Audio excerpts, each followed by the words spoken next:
साथ संगत जी, प्यार से कहना जी, धन निरंकार जी। आइए साथ संगत जी, एक कहानी के माध्यम से जीवन का एक ज़रूरी सीख लेते हैं, जो आपके हमारे जीवन पर्यंत काम आने वाली है। साथ संगत जी, इस कहानी का शीर्षक है जैसी सोच वैसी वाणी। साथ संगत जी, ये कहानी एक मनोवैज्ञानिक की है, जिसने छात्रों को अनूठा पाठ पढ़ाया। आइए साथ संगत जी, कहानी को शुरू करते हैं। साथ संगत जी, प्रोफेसर मनन जाने माने मनोवैज्ञानिक थे। एक बार वह अमेरिका के एक नामचीन यूनिवर्सिटी में पढ़ाने गए। जानी मानी यूनिवर्सिटी थी, वहाँ वो पढ़ाने गए। उन्होंने एक साधारण सी कहानी छात्रों को सुनाई, लेकिन उस कहानी ने छात्रों की सोच पर खासा असर डाला। उन्होंने कहानी शुरू की। कहानी कुछ इस प्रकार है। राज और सुमन बहुत दिनों बाद एक दूसरे से मिल रहे थे। दोनों अपने अपने परिवारों को साथ लेकर आए थे। दोनों के बच्चे लगभग एक ही उम्र के थे। खा पी कर वे लोग पास के एक पार्क में घूमने के लिए गए। वहाँ ढेर सारे पेड़ थे। राज का बेटा 10 साल का और सुमन का बेटा 12 साल का था। दोनों बहुत शैतान थे। सारे लोग एक पेड़ के नीचे बैठकर बातें कर रहे थे। उधर दोनों बच्चे पेड़ पर उछल कूद मचा रहे थे। राज और सुमन अपने कॉलेज की बातें याद कर रहे थे। राज हमेशा से बहुत जल्दी में रहता था। कई बार वह बिना सोचे समझे काम करता था, जबकि सुमन उतनी ही शांत स्वभाव की थी। दोनों ही अपनी ज़िंदगी में बहुत अच्छे मुकाम पर पहुंच चुके थे। उनकी बातें चल ही रही थी कि राज की पत्नी ने देखा, दोनों बच्चे पेड़ की ऊंची शाख पर जाकर बैठे हैं। एकदम से वजन ज़्यादा होने के कारण शाखा टूटने लगी।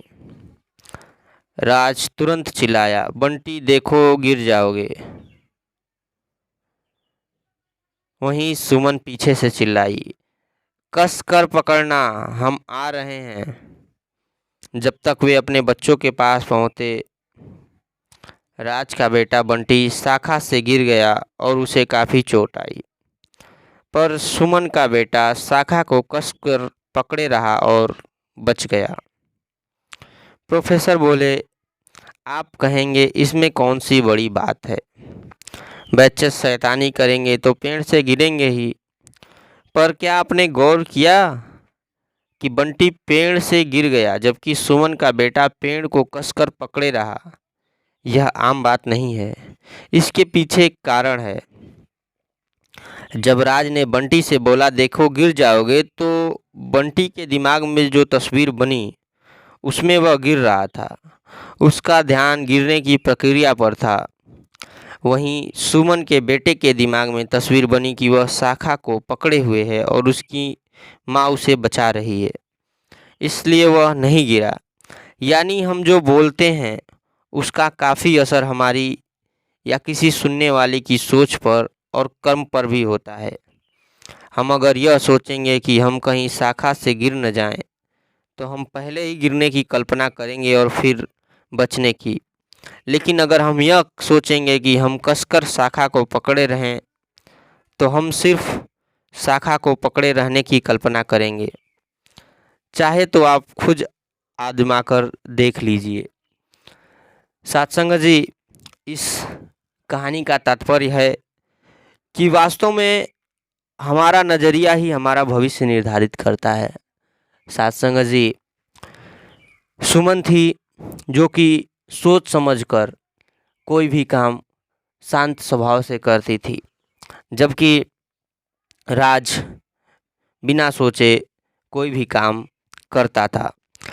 तो सत्संग जी, इस कहानी से यही शिक्षा मिलती है हमें कि अगर जीवन में हम एक भी वाणी निकाल रहे हैं और उसका क्या प्रभाव पड़ेगा, उसका क्या असर पड़ेगा सामने वाले पे, हमारे पे, यह बहुत ज़रूरी, यह बहुत अहम है साथ संगत जी। और कहा भी जाता है कि हम संतों के बोल सत्य हो जाते हैं साथ संगत जी।